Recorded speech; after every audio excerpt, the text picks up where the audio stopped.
mentioned earlier, which he shares with his relative.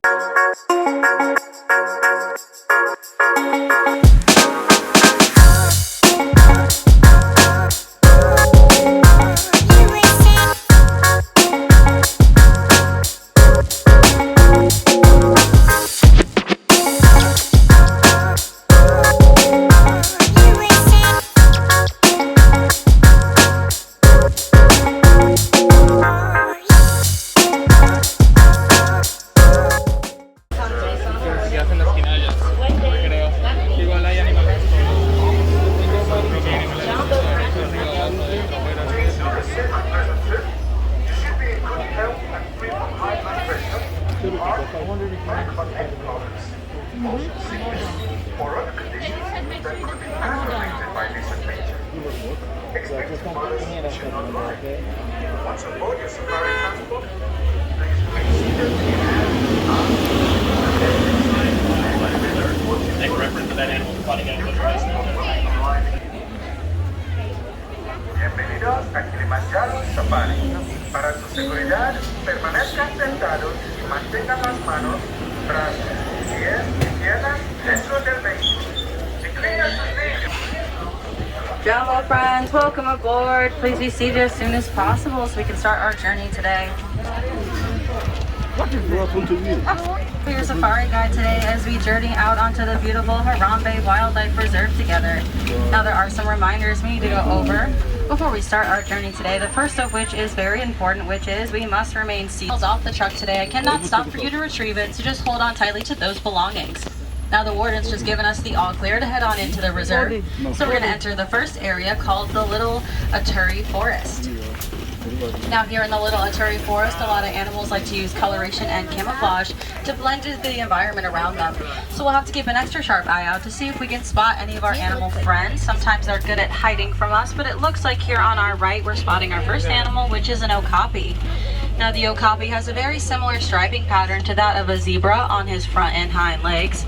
He's also relatively the same size of one as well, but the funny thing is with the okapi is he is not a relative of the zebra at all. They have no relation, but he has a relative here on the reserve, and it is the giraffe. The okapi and the giraffe share the same long prehensile tongue, prehensile being a fancy word of saying that their tongues have quite a lot of grit to them, and it helps them out a lot since the okapi and the giraffes primarily eat leaves off of very tall trees. Looks like we'll be able to see a black rhino here on top of this hill on our left-hand side. Now black rhinos weigh about 3,000 pounds, and if you can see on top of their head, they have two horns. We're also going to see another black rhino laying down. This one's a bit easier to spot, also here on the left. And those two horns on top of their heads are made out of keratin. And if keratin sounds familiar at all, keratin is the same material that our fingernails are made out of. So we share that in kiters. And those thin white stripes on their coats are a form of camouflage for them. Those thin white stripes represent what sunbeams look like when they come through the tops of the trees. So it helps them to blend into the forest around them, and it makes it really hard for other predators. Right, it's in the very corner. Now hippopotamuses do spend most of their time underwater, and they can hold their breaths for about 8 minutes at a time before they then resurface to get more air. Those guys are also herbivores, meaning they eat plants and other vegetation, and there's no meat at all in their diets.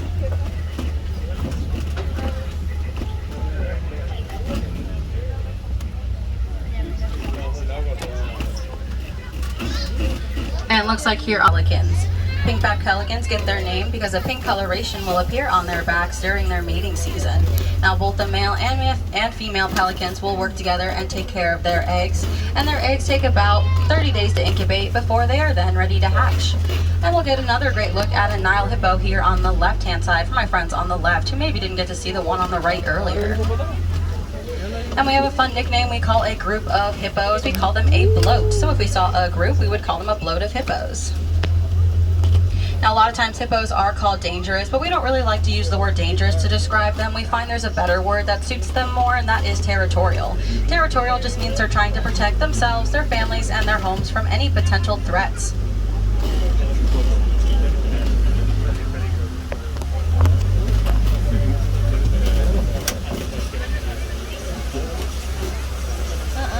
Now around this corner up ahead there is a bridge, and that's called Croc Bridge. And as we cross over Croc Bridge, if we start to look on the left, we might be able to see some Nile crocodiles.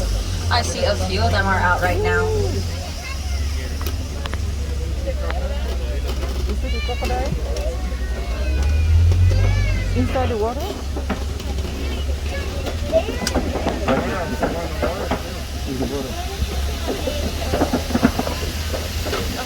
Now we have around 20 Nile crocodiles here on the reserve, and the average weight for one of those guys is somewhere around 600 pounds, but the larger ones can get up to weights of around 1,000 pounds. Those guys also do something very unique when their babies are about ready to hatch out of their eggs. A lot of times what they'll do is they'll place those eggs in their mouth and gently roll them around between their teeth. They do that so they can start the cracking process of those tough shells, and it makes it a lot easier for their babies to then emerge the rest of the way on their own. And those guys eat about half their body weight in one single feeding. So that means if they're around 600 pounds, they're eating around 300 pounds of food a day. And the larger ones at 1,000 pounds are eating around 500 pounds of food a day. And here on our right, we're passing by a tree, which is a baobab tree. Now, baobab trees have that unique look to them because they remain leafless for 9 months out of the year. So that's typically how they usually look. And they do that in order to conserve water, which they'll keep in their very large trunks. So when a period of drought occurs, they have enough water saved up to help them survive. They'll also provide water to other animals on the reserve when a drought occurs so they can survive too. So they are very important to the ecosystem here in Africa, and they've been given the nickname the Tree of Life, which is maybe how you know them by. That's definitely their most popular nickname.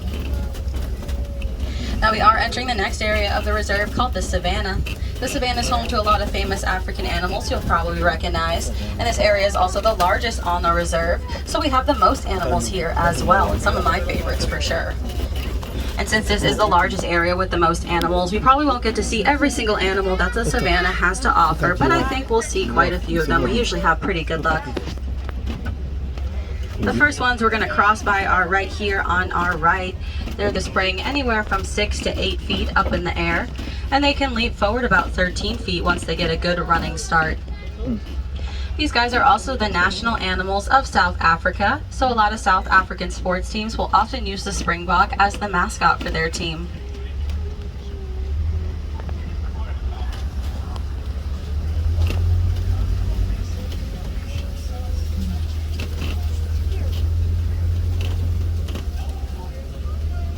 And it looks like I see a spotted hyena here on our left. It's going to be a bit hard to see them, but they're all the way in the corner there laying down right up against that rock. Now, spotted hyenas have very loud vocal callings. Their callings can be heard from over miles away, and they use a large variety of callings as well. So sometimes it'll sound like a maniacal giggling noise, and they use that when they're scared or nervous. You can see them a bit better now that we're around this corner. And then other times their callings sound like a loud whooping noise, which they use when they're just trying to talk with one another or locate each other across very far distances. Now also here on the left in this corner you'll see some dark brown, almost red antelopes, and those are the sable antelope. The male's coats will darken in color as they get older, so the more mature a sable antelope is, the darker his coat will appear to us, so they might stand out in their herd. And those guys are also our official emblem here at the Harambe Wildlife Reserve. So those guys have a special place in our hearts. They are the animal that represents us after all.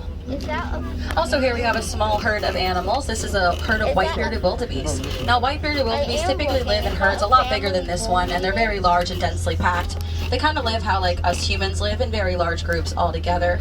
And they're also very big migrators, so about 1.5 million of the white-bearded wildebeest will migrate 500 to 1,000 miles a year in search of food and water, all together in one big group.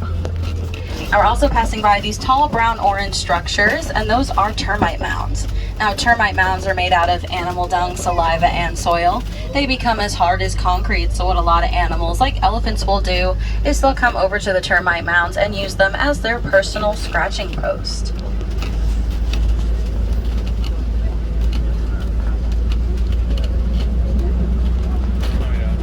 And it looks like around the corner here on our right, we're going to see a pretty good look of a Maasai giraffe. And I see a huge group of them up ahead as well. But our first Maasai giraffe is right here on the left, and if you get a good look at his coat, you'll see his coat has more rigid and irregular shaped spots on him. Unlike a lot of other giraffe species, they'll have more smooth and rounded spots around the edge, but the Maasai is very unique. Its spots are not like that at all. I think I also spot some Hartmann's mountain zebras also on the same side. Now Hartman's mountain zebra, when they're in a group, we have a name for them as well. We call them a dazzle. So a group of zebra is a dazzle of zebra. And as we get closer, you'll see their noses are black, which is significant because it answers a very popular question people often have with zebras, which is, are they black with white stripes or white with black stripes? Because their noses are black, that easily tells us that they are black with white stripes. And here are the rest of our giraffe friends. You might be able to see in the back there that one giraffe eating some leaves off the tree and that very long prehensile tongue I mentioned earlier, which he shares with his relative, the okapi. Now each one of these giraffes has a coat that's completely unique to them. No one giraffe shares the same pattern on their coat. So they often look at each other and identify each other and tell each other apart by their coats alone. So it kind of acts as a fingerprint for them. Those guys also move a lot faster than you may think. They stroll at about 10 miles an hour, but they can run up to speeds of around 30 miles an hour. So we never like to get too close to them. We always like to view them from a safe distance because sometimes they start sprinting.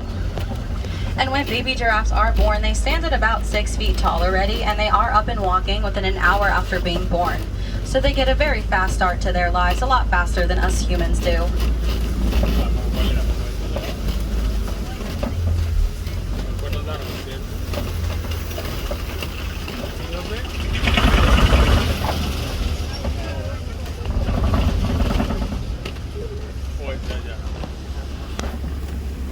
Now we are entering a more rockier area of the savannah, but we still are in the savannah, just leaving behind the grassier area we just came from.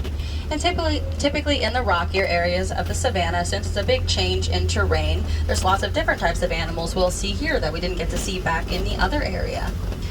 One of them is the African elephant. If you look to your right, you'll see him right back there, all the way in the back. And you'll see he has two very large ears that do resemble the shape of the continent of Africa, which is just a fun coincidence with the African elephant. Wanted to make sure you guys saw that guy. He's a little hard to spot sometimes. Whoa! Some of our biggest African elephants here on the reserve weigh about 5.5 tons. And they can eat around 300 pounds of food a day, which is mostly hay, grass, and leaves. They are also herbivores, just like with the Nile hippos, so there's no meat at all in their diets either. Now, some other animals that we can usually find in the rockier areas of the savannah are cheetahs and white rhinos and warthogs. So hopefully up ahead we'll be able to see those guys if we're lucky.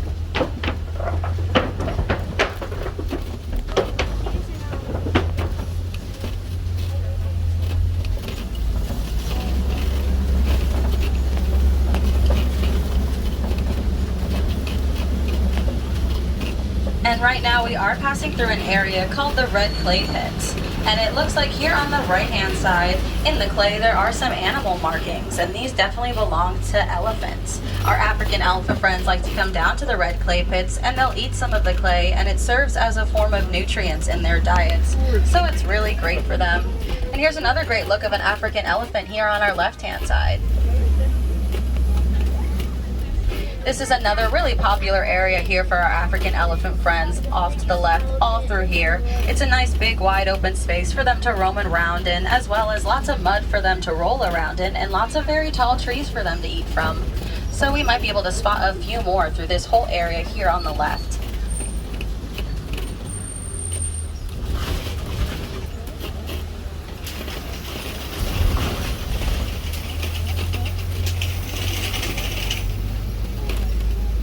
Now, just like with us humans, mother elephants and baby elephants will spend a lot of time together and form very close bonds. But interestingly, with the male elephants, usually when they reach about 11 or 12 years of age, they actually leave their herds behind and go off to live on their own. They just prefer more solo lives after that point.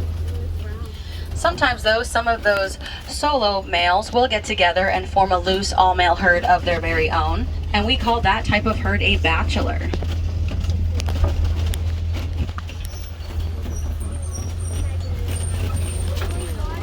And as we turn the corner here, just past these waters, up ahead we're going to come upon my favorite island, which is Flamingo Island. Now, Flamingo Island is home to the greater flamingo, and these guys are the lightest pink in color of all the different flamingo species. So that's why maybe when you see them you might think they're a bit pale in color. It is because they are the lightest. And the fun thing with flamingos is that not a lot of people realize when they are born, they do not start off pink. Flamingos only turn pink because of the type of food that they eat. So baby flamingos are born kind of fuzzy and a light gray color. And when they eat their brine shrimp, which is the food they eat, over time they slowly will become that pink color, usually by the time they reach adulthood. And we also have a fun nickname that we call a group of flamingos, just like with the hippos and with the zebras. These guys are called a flamboyance. So right now we're looking at a flamboyance of flamingos.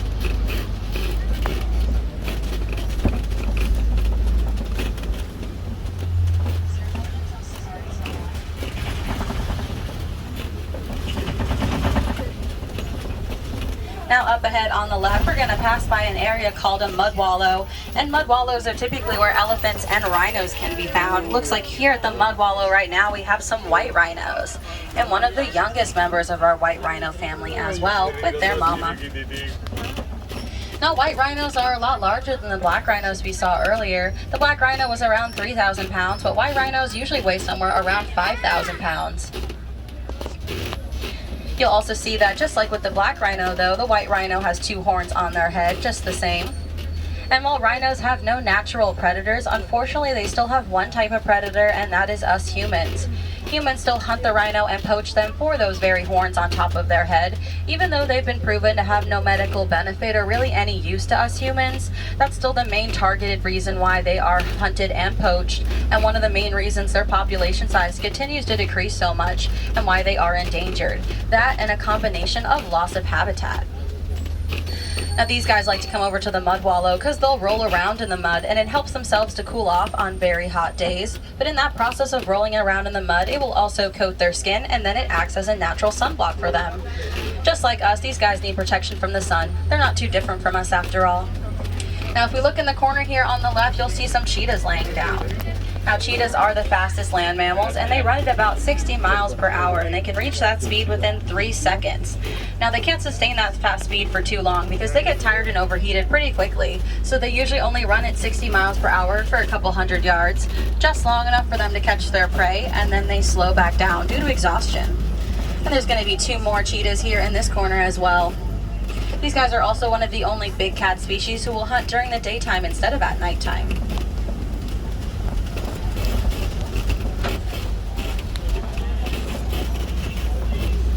Now up ahead we're coming upon a big rock formation which is called a kopie. Now kopies are typically where lions are found. However though, on very hot days, for most of the summer months actually, it's really hard for us to spot lions on top of their kopie. It's just a bit too warm outside for them, and they prefer to stay inside their dens located inside the kopie where it's nice and cool. And then they really only come out at night when they're trying to hunt, since these big cats are nighttime hunters. So we'll keep a lookout for sure on the left to see if we can spot any lions, but we may not see any today.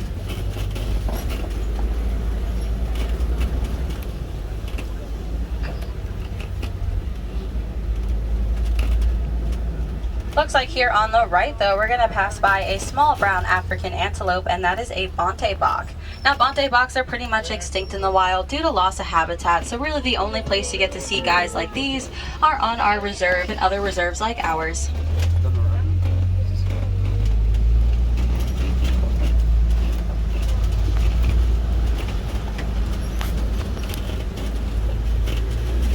Now it looks like I think I'm right, and the lions are probably inside their den right now, but that's all right. As we turn the corner here on our left, we're going to pass by some warthog burrows. So hopefully there'll be some warthogs out for us to see.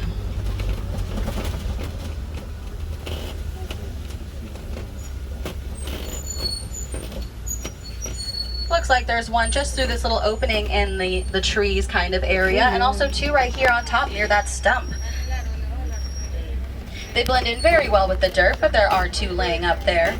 Now warthogs build their very own burrows. They use their razor sharp tusks, their hooves, and their snout to build their burrow, and then they usually sit facing outwards in it. So if any predators were to come by, the first thing they'll see are those razor sharp tusks hanging out of the burrow, and they'll know not to mess with our warthog friends while they're trying to sleep. Also here on the right, we're going to pass by some ostrich eggs on the ground. Now ostrich eggs weigh about 3 pounds each, which is about the weight of 24 regular chicken eggs in 1 ostrich egg. Those eggs also have a very strong shell on them, so strong that a grown man could stand on top of one of them and it would not break. That's how tough those shells are. They can support the weight of about an average fully grown man. Now finally, we are exiting the savannah and entering the next area of the reserve up ahead called Magatti Glen. So hopefully in this new area we'll be able to spot a new animal.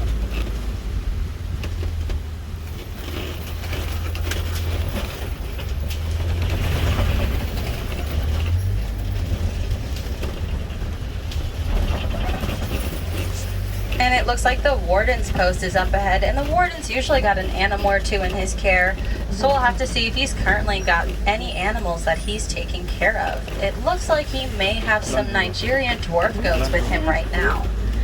Nigerian dwarf goats are domesticated dairy goats, meaning they produce things like milk, cheese, and other dairy products that the warden can use as a food supply for himself, or he can choose to sell those products to gain another source of income. Now, they spend most of their days resting and eating like they are now.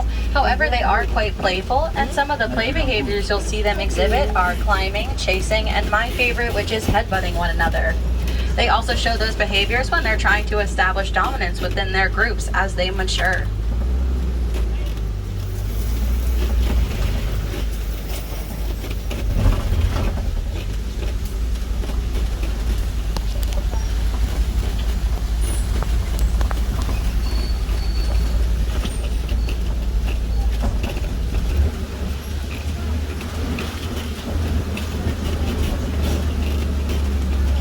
Now it looks like we are approaching the outskirts of the village yet again, which means our journey is coming to an end.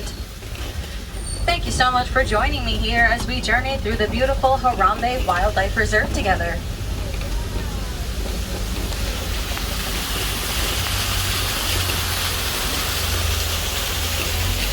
And just know that wherever you live, you can always explore the outdoors and help us in preserving these natural habitats and wild animals. That's always our main message and our main concern at the end of the day, conservation.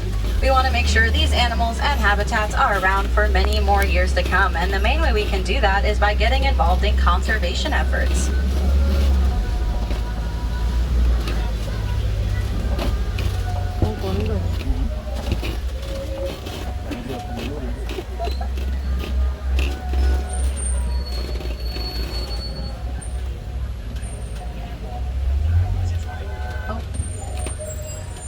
Alright guys, now here in Harambe, we don't really like to say goodbye to one another because we find that word far too sad and far too final. So instead we really like to say something else to each other, which is Kwaherini. Now Kwaherini is Swahili and it means to go well. So as you all leave me today, Kwaherini everyone, go very, very well.